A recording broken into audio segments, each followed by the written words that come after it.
Salut tout le monde, j'espère que vous allez bien. Aujourd'hui on se retrouve pour une nouvelle vidéo. Bon, parlons d'un sujet qui fâche, d'un sujet qui ne fait qu'apparaître sur mes réseaux sociaux et ce à mon insu. Je parle bien sûr de la guerre entre les One Direction et BTS slash la K-pop en général, comme vous avez pu le voir dans le titre de cette vidéo. Si vous êtes là pour du tea time, des dramas, que je dise qu'un groupe est meilleur que l'autre ou qu'un groupe mérite plus son succès que l'autre, je vous invite à quitter cette vidéo, sauf si vous avez envie de vous raisonner un petit peu, parce que ici on respecte tout le monde, on prône la positivité. Si vous êtes sur cette vidéo, c'est que vous connaissez forcément assez bien l'un des deux groupes, ou les deux, ou alors vous êtes là par simple curiosité, ce qui m'étonnerait un petit peu, mais quand même. Et dans ce cas-là, je suis vraiment désolée parce que je vais pas faire de présentation du groupe, je vais pas m'attarder tant que ça sur leur discographie et leur biographie. J'ai juste essayé d'expliquer d'où est née cette rivalité entre les deux fandoms des deux groupes et essayer de vous expliquer ô combien ce combat est puéril, inutile et insensé parce que ces deux groupes n'ont absolument rien à voir et donc par extension qu'il n'y a rien à mettre en comparaison ou en compétition. Je vous invite donc à vous asseoir confortablement derrière votre ordinateur, télévision, téléphone portable, ce que vous avez pour regarder cette vidéo et sans plus tarder, je vais commencer. Let's go!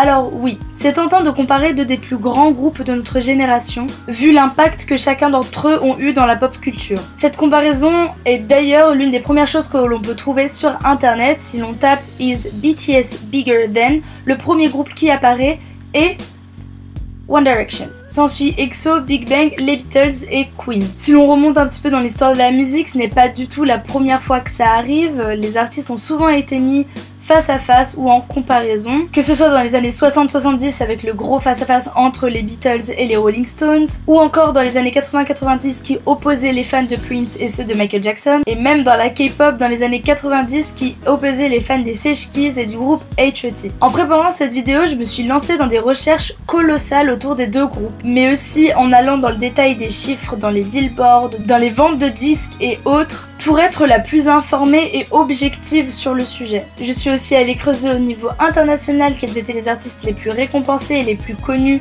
les plus célèbres auprès de tous les publics, que ce soit en solo, en groupe, pendant leur carrière, après leur carrière. Je suis partie beaucoup trop loin par peur de me faire frapper dessus par les deux fandoms si je faisais une quelconque erreur, parce que oui, ça m'est déjà arrivé, et ce, bien que j'en fasse partie. Puis je me suis rendu compte de l'absurdité de cette pensée, du temps que je perdais à vouloir comprendre des termes beaucoup trop compliqués, puis à vouloir les réexpliquer, mais surtout de me rendre compte de la source même du problème, source qui sera le premier segment de cette vidéo, les fans et les médias. En deux dates ce week-end, le groupe BTS. The phenomenally popular boy band BTS. BTS est un groupe phare. Un peu partout dans le monde, BTS.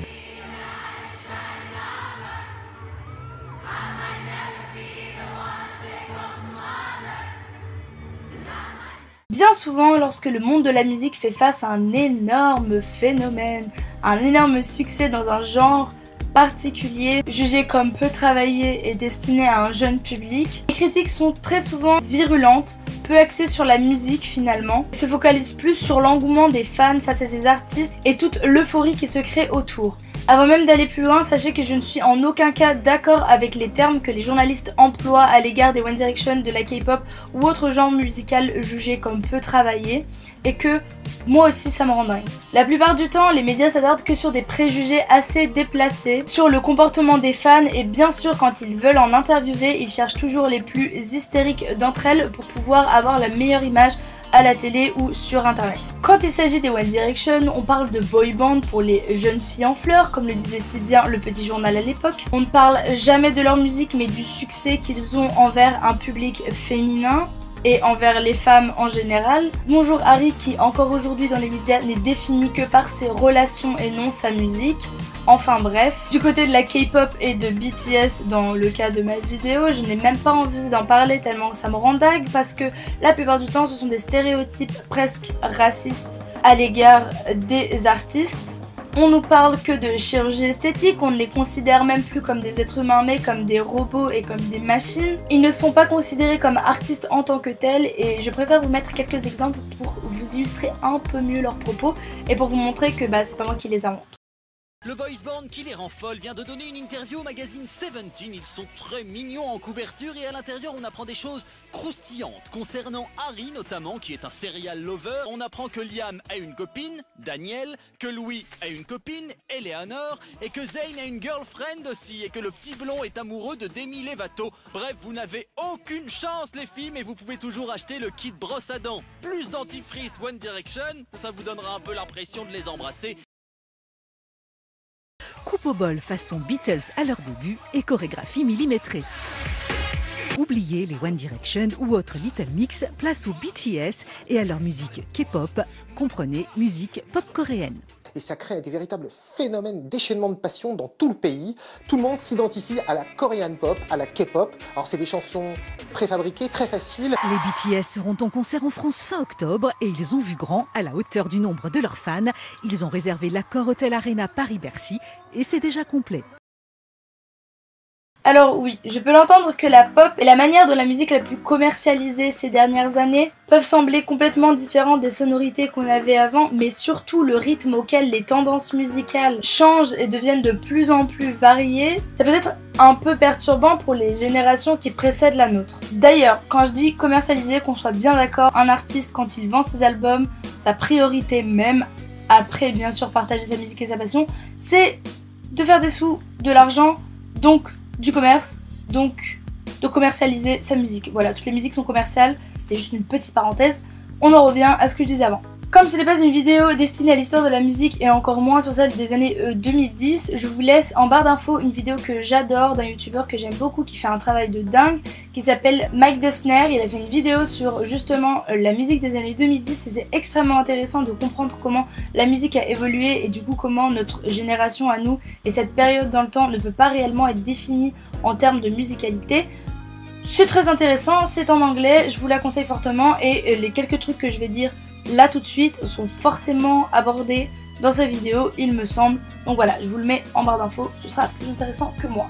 Faut savoir que les années 2010 ont été marquées par l'arrivée de plein de sonorités différentes et d'une espèce de diversité en termes de musique assez dingue. Mais bien sûr, ce qui définit le plus, je trouve, cette période de temps, entre 2010 et 2020, c'est la pop music. Ce qu'il faut savoir, c'est que comme il y a eu la crise en 2008, une crise mondiale qui a touché tout le monde et tout, beaucoup de personnes dans le monde de la musique voulaient s'amuser, c'est pourquoi la pop était vraiment le truc qui était le plus écouté, surtout au début des années 2010. Et pourquoi les musiques maintenant changent aussi rapidement et pourquoi les tendances changent aussi rapidement aussi, et bien c'est parce que avec internet, on donne la chance à tout le monde de pouvoir un petit peu avoir son moment de gloire et qu'en fait ça va très vite, beaucoup plus vite qu'avant parce qu'on a accès à une variété de musique énorme qu'on n'avait pas forcément avant. De ce fait, c'est totalement compréhensible que la génération des boomers ne s'identifie pas forcément à notre vague de musique et nos mouvements à nous et à cette évolution de la musique car elle ne correspond pas réellement à leur approche de la musique et leur époque. Et bon, comme on préfère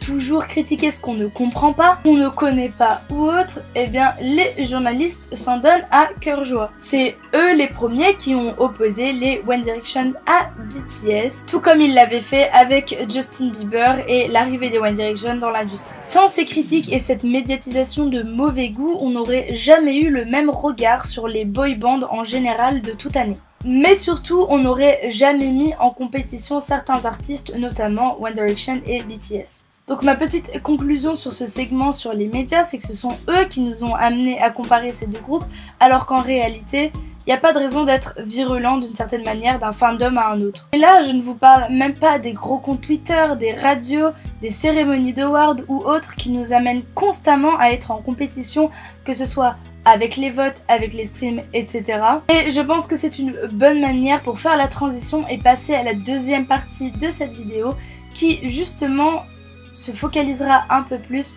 sur les streams, les votes et la compétition des hashtags. So the Billboard Music Award goes to... What we got? BTS!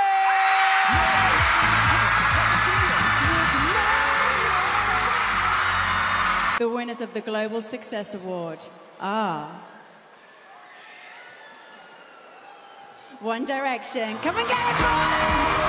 This is the second time the boys have picked up this award. Comme je l'ai dit avant, on fait partie d'une génération dans laquelle la musique du monde entier devient accessible à tout le monde. YouTube, Spotify ou encore SoundCloud deviennent des plateformes d'échange sur lesquelles tout le monde peut écouter de la musique, mais surtout sur lesquelles n'importe qui peut poster sa propre musique. Et pour certains, le succès peut arriver à une vitesse folle. De l'autre côté, on a les télécrochets de compétition de chant qui ont pris de plus en plus d'importance et d'ampleur avec les années, et qui encore une fois donnent la chance à n'importe qui de pouvoir être médiatisé sur une grande audience vu que c'est diffusé à la télévision, et à la clé de tout ça de devenir quelqu'un dans l'industrie de la musique. Les One Direction et la K-pop en sont les deux parfaits exemples. D'un côté, on a un groupe de 5 garçons qui au départ étaient totalement inconnus au bataillon et qui ont décidé de se lancer dans une compétition à la télévision, X Factor en 2010. Ils ont d'ailleurs auditionné en solo et ce sont les jurys qui ont décidé de les regrouper en tant que groupe plutôt que de les éliminer. Et là sont nés les One Direction. Attention, je vous spoil, ils sont allés jusqu'en demi-finale et n'ont pas gagné l'émission comme certaines personnes pourraient le penser. De l'autre côté, on a un groupe de K-pop, BTS, qui faisait partie d'une agence qui n'était pas très connue en 2012 quand ils ont commencé, la Big Hit Entertainment, et qui connaîtra un gros succès international, notamment dû à la montée en puissance de la K-pop dans le monde grâce à Internet. Si on commence par les One Direction, comme je vous l'ai dit, ils faisaient partie d'une émission de chant à la télé. Le public est amené à voter pour son candidat favori. Il s'avère que les One Day ont eu une popularité dingue dès les premiers épisodes où ils ont été mis ensemble. Et ça n'a pas été compris d'une certaine manière par l'émission et même par eux-mêmes. Ils ne pensaient pas avoir une telle popularité dès leur première performance. On va pas se mentir, moi j'ai regardé toute cette saison d'X Factor vu que je suis une très grande fan des One Day. C'était pas les meilleurs, mais les fans étaient tellement dédiés et tellement accrochés à ce groupe qui s'améliorait d'épisode en épisode qu'elles ont donné absolument tout pour pouvoir les faire gagner, du moins les faire monter jusqu'en demi-finale vu qu'ils n'ont pas réussi à aller plus qu'à la demi-finale. La manière dont elles se sont rapprochées du groupe d'une certaine manière, c'est grâce à ces vidéos qui étaient postées chaque semaine sur le site de X Factor. Mais ils étaient tellement attachants sur les réseaux sociaux et ils étaient tellement proches de leurs fans qu'elles ont tout fait pour pouvoir les aider et c'est comme ça qu'elles ont réussi, grâce à Twitter notamment, à partager le plus possible leurs performances pour pouvoir convaincre d'autres personnes qui ne regardaient même pas l'émission de les aider à voter pour ce groupe. Et c'est comme ça qu'ils ont réussi à aller jusqu'en demi-finale et à devenir beaucoup plus célèbres par la suite que le gagnant même de cette année qui est Matt Cardle. Et je suis sûre que personne ici connaît Matt Cardle sauf si vous avez regardé X Factor 2010. De l'autre côté, en ce qui concerne les streams et la K-pop, Internet c'est un petit peu le berceau de la K-pop. Sans Internet, cette industrie n'aurait jamais eu le même impact qu'elle a aujourd'hui à une échelle mondiale. La K-pop existe certes depuis les années 90, mais les premiers gros buzz internationaux qu'on a eu avec la K-pop, c'était le Gangnam Style avec Psy qui est quand même une icône de la K-pop. Internet est extrêmement important à l'industrie de la K-pop et ils l'ont très bien compris, c'est pourquoi ça marche extrêmement bien aujourd'hui et BTS ont fait partie de ces groupes qui ont eu un gros buzz international et qui maintenant marchent dans le monde entier.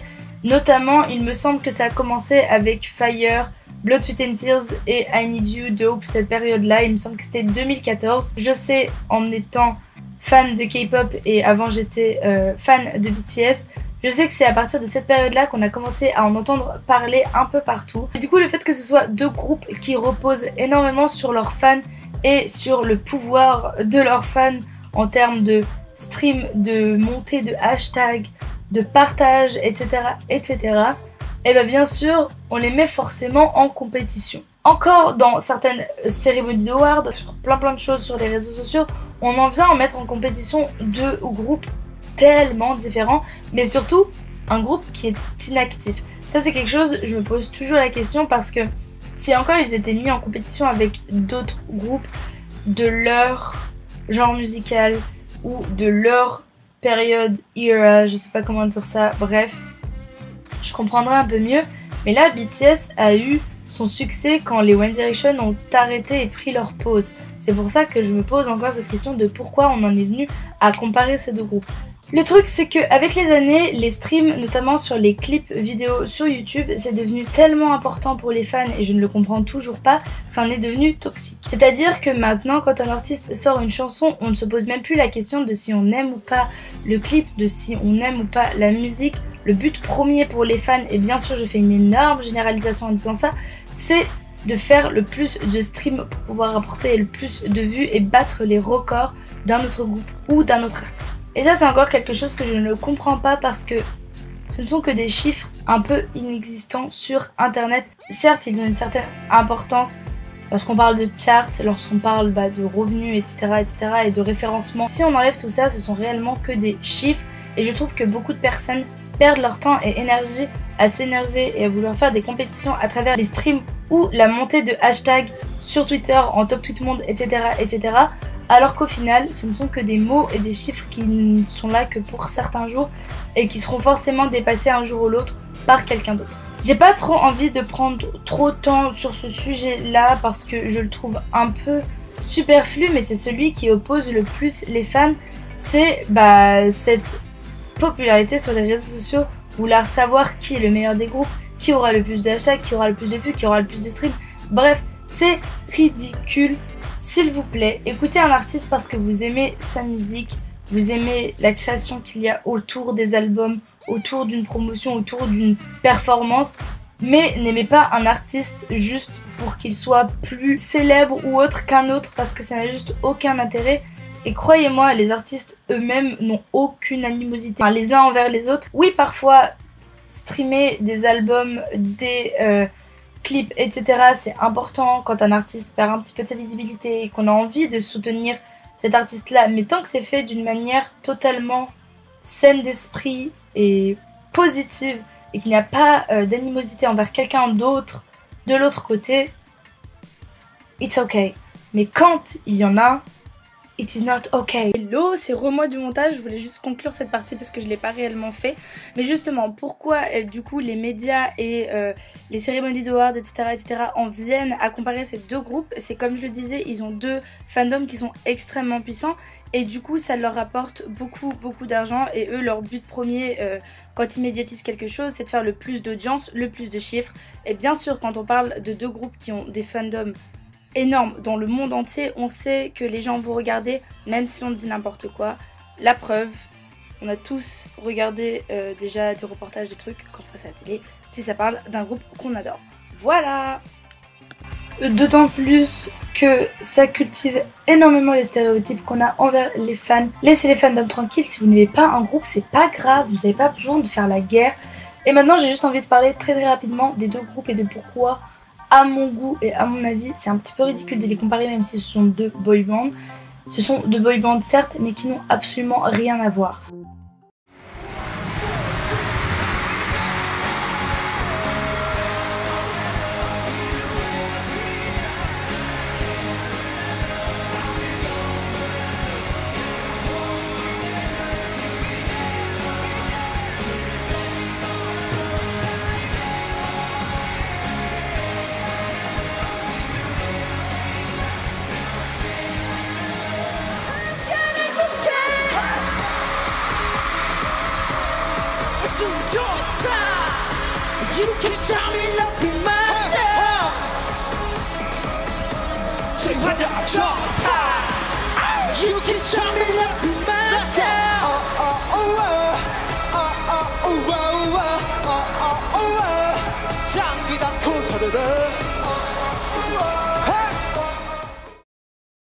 D'un côté nous avons les One Direction qui sont un groupe de pop anglaise, pop folk, pop rock. En 5 ans d'activité, ils ont sorti 5 albums, ils ont fait plus de 6 tournées mondiales, dont une tournée des stades. Ils ont battu absolument tous les records en termes de vente de disques, de tout ce que vous voulez. Bref, c'est oufissime tout ce qu'ils ont fait. Les groupes anglais sont connus depuis très longtemps, avant les One Direction. En groupe anglais, mais vraiment extrêmement connu. Bien sûr, il y a les Beatles, il y a les Spice Girls, il y en a vraiment beaucoup.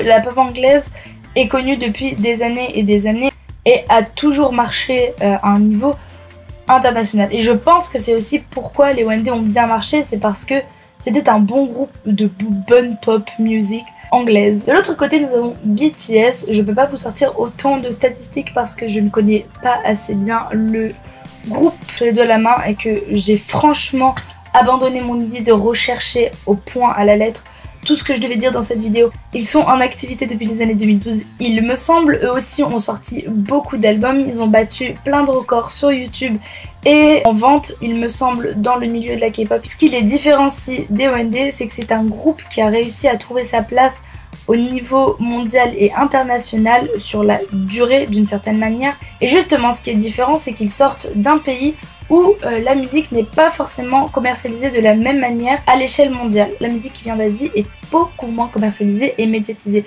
Et c'est pour ça qu'au début, on en parlait un petit peu comme un phénomène, comme le buzz, etc. etc. Mais bon, maintenant ça fait plus de 5 ans qu'on en parle dans les médias, donc on peut bien se le dire entre nous, c'est un groupe qui marche à l'international. Ils ont réussi à trouver leur place dans l'industrie et ils font partie maintenant des groupes les plus importants de notre génération. Maintenant, en musique, ils étaient très axés dans le hip-hop avant et dans la pop urbaine, je dirais plus que c'est ça, BTS. Et en fait, en termes de musicalité et même de sonorité, d'influence, d'image, de tout ce que vous voulez, d'esthétique, les deux groupes n'ont rien à voir. D'un côté musical, parce que ce n'est que musical qu'on peut comparer des artistes, parce que sinon ça n'a aucun sens de les comparer pour autre chose que ce qu'ils produisent.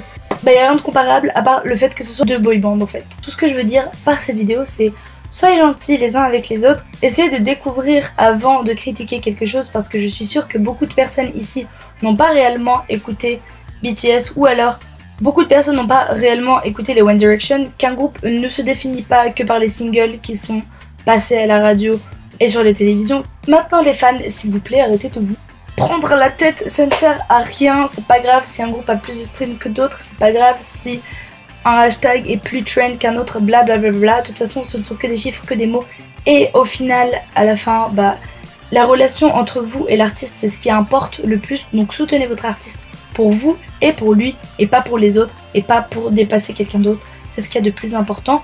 En tout cas, voilà, j'espère que cette vidéo vous a plu. N'hésitez pas à vous abonner à ma chaîne si vous ne me connaissez pas et me suivre sur les réseaux sociaux. N'hésitez pas à me dire ce que vous en avez pensé et donner votre avis. Bien sûr, sans animosité, sans être virulent, blablabla. Si vous avez un avis différent du mien, je suis complètement ouverte à le lire et à vous répondre. Mais soyez respectueuse. De toute façon, sinon, je vous répondrai pas et je supprimerai le commentaire. Je vous souhaite une très belle journée. Je vais aller me reposer, j'ai mal à la tête. J'espère qu'on se verra très bientôt pour une prochaine vidéo. En tout cas, jusqu'ici, je vous fais plein de gros bisous. Je vous dis à très bientôt pour une prochaine vidéo. Bye!